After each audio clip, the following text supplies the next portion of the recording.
बंधु माने जदि तुमे दृश्यम सिनेमा देखिछ तेबे तुमे जानिछ जे ताहारे केते तस्त थाए। ठीक सेही परी आजिरो आमर भिडियो रे मध्य गोटिए तस्त नुहे अनेक। मु एठारे जेउ कथागुड़िको कहिबाकू जाउछि ताहा सुनिले तुमे निश्चित आश्चर्य हेबो, कारण एठारे गोटिए भिडियोर कहानी अछि जहार मूल्य 1.5 कोटी टंका। गोटिए भिडियोर दाम 1.5 कोटी टंका हेबो किपरि भाबुछ ताई ना, किंतु एहा सत। एही भिडियोरे दक्षिण भारतीय सिनेमा इंडस्ट्रीर अति लोकप्रिय अभिनेत्री भावना मेनन अछंती। एही भिडियोटी एक चलंता गाड़ी रे शूट होईछि।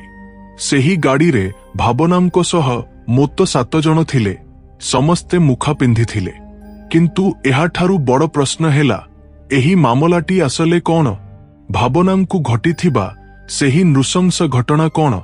एही भिडियोरे आमे एही विषयटीकु स्पष्ट भावे जानिबाकू चेष्टा करिबा। बंधु माने एही भिडियोटीकु शेष पर्यंत स्किप न करी देख। भावना तांकर आसली नाम कार्तिका मेनन। एही अभिनेत्री 2002 रे नम्माळ नामक एक चलच्चित्र जरियारे दक्षिण भारतीय सिनेमा इंडस्ट्री रे पाद देइथिले। सेही वर्ष से सीआईडी मूसा नामक आउ एक चलच्चित्र रे मध्य अभिनय करिथिले। आउ सेही चलच्चित्रटी सुपर डुपर हिट होइथिला। एही चलच्चित्रर सफलता सहित भावनांको नाम राताराती शीर्षकू उठिगला। प्रत्येक निर्देशकंको पाई भावना प्रिय पसंद होइगले। इंडस्ट्रीर समस्त अभिनेता भावनांको सह काम करिबाकू चाहुथिले। भावनांको जीवनरे समस्त स्वप्न गोटिए गोटिए सत हेउथिला। तांकर क्यारियर शीर्षकू उठिगला। से इंडस्ट्रीर जने बड़ तारका होइगले। किंतु गोटिए राति भावनांको जीवनकू पूरा ओलटपालट करिदेला। 2017 रे फेब्रुआरी मासर 17 तारिखरे भावना एक शूटिंग सारी त्रिशूररू कोचिकू फेरुथिले। राति 9 घंटा बेले तांको गाड़ी रे से ओ तांको ड्राइवर छड़ा आउ केही नथिले। सेतेबेले एक कड़ा रंगर गाड़ी पछरू आसी भावनांको गाड़ी को धक्का देला। शूटिंग रू फेरी थकी जाइथिबा भावनांकर पूरा हुश नथिला, किंतु धक्का खाइबा मात्रे से हठात चमकी उठिले। सेतेबेले सेही कड़ा गाड़ीटी रहीगला। आउ ताहारू 3 जन बाहरी आसिले। प्रथमे सेमाने ड्राइवर को मारिले। मार खाई ड्राइवर भୟରେ सेठारू दड़ी पड़ाइला। तापरे सेही 3 जन भावनांको गाड़ी भितरकू चढ़ीगले। तांको पछरे आउ 4 जन गाड़ी रे चढ़िले। एही 7 जन एकाथिबा भावनांको उपरे अति नृशंस भावे आक्रमण कले। भावना जेते चेष्टा कले मध्य एका होई 7 जनंकु मुकाबिला करिबा संभव हेला नाही। सेही दानव माने रहिले नाही। 2 घंटा धरी एही नृशंसता चलिला। गाड़ीर झरका बंद, दुआर ताला मारा होइथिला। भावनांको चित्कार ओ कांदना बाहारे काहा कानरे पहुंचिला नाही।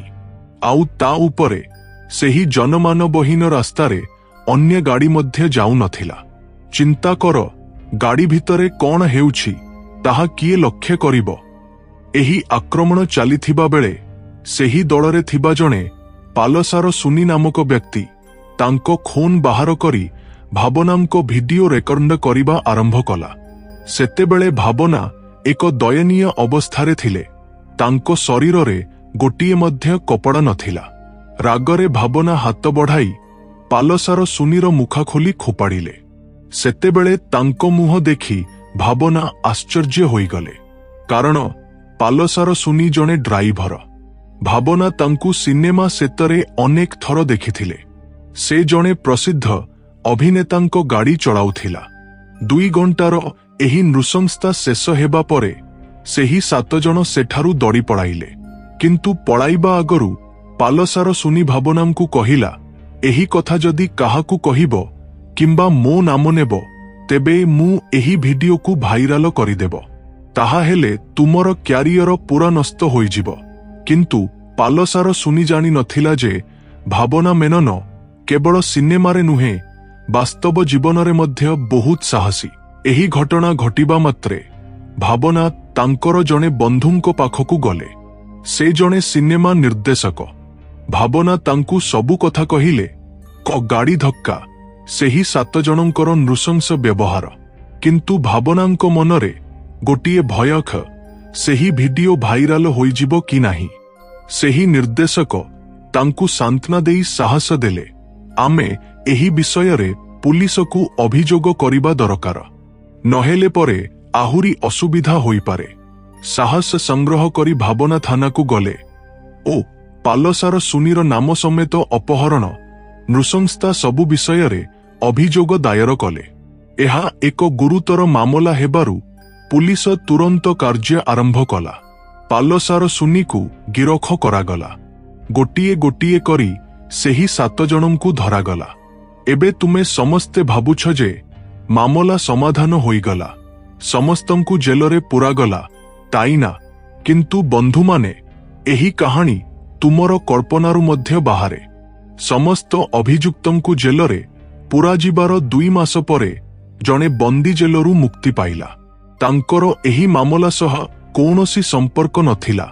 से अन्य मामलारे जेलकु जाइथिला, किंतु जेलरे थाई से पालसार सुनींकु भेटिथिला।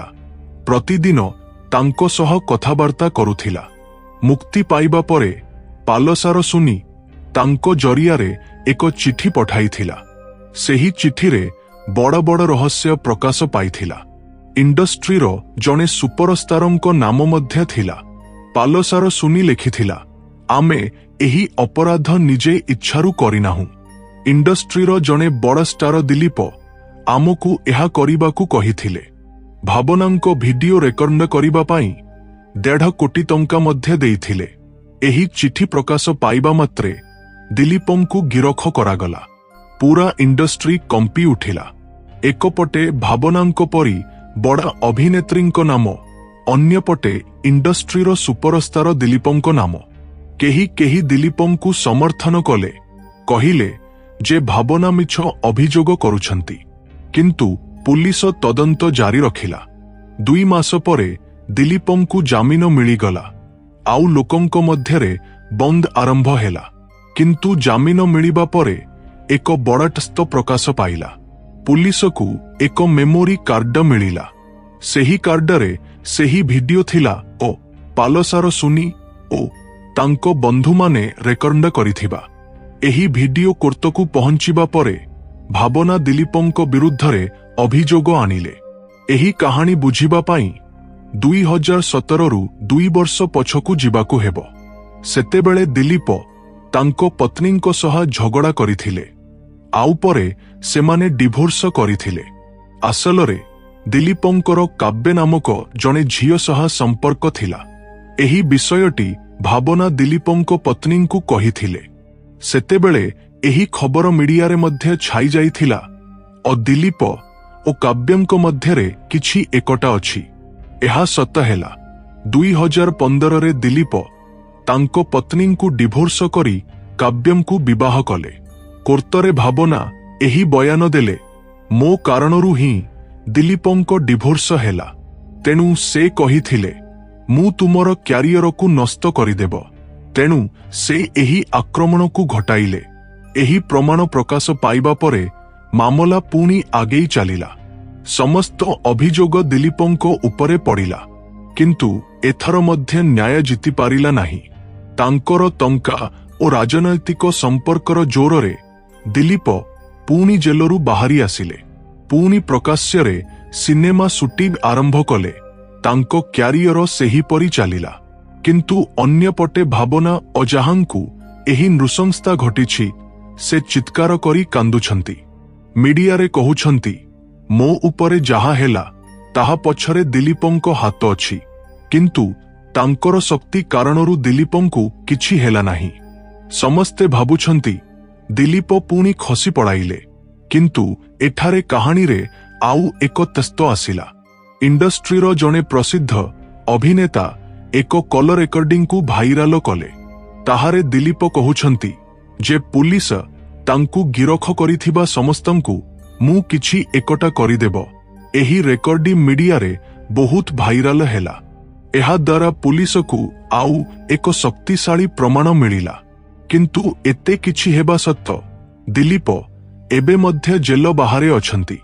ଅନ୍ୟପଟେ ଭାବନା ତାଙ୍କ ଇନଷ୍ଟାଗ୍ରାମ ଜରିଆରେ ତାଙ୍କର ଦୁଃଖ ବାଣ୍ଟୁଛନ୍ତି। ଏହି ମାମଲା ଏବେ ମଧ୍ୟ ସମାଧାନ ହୋଇନାହିଁ। ବନ୍ଧୁମାନେ, ଏହି କାହାଣୀ ବିଷୟରେ ତୁମେ କ'ଣ ଭାବୁଛ? ତୁମେ କାହାକୁ ସମର୍ଥନ କରୁଛ? ସତ୍ୟ କ'ଣ ହୋଇପାରେ? କମେଣ୍ଟ କର, ତୁମର ମତ ଜଣାଅ। ଏପରି ଭିଡିଓ ପାଇଁ ଆମର ଚ୍ୟାନେଲକୁ ସବସ୍କ୍ରାଇବ କର।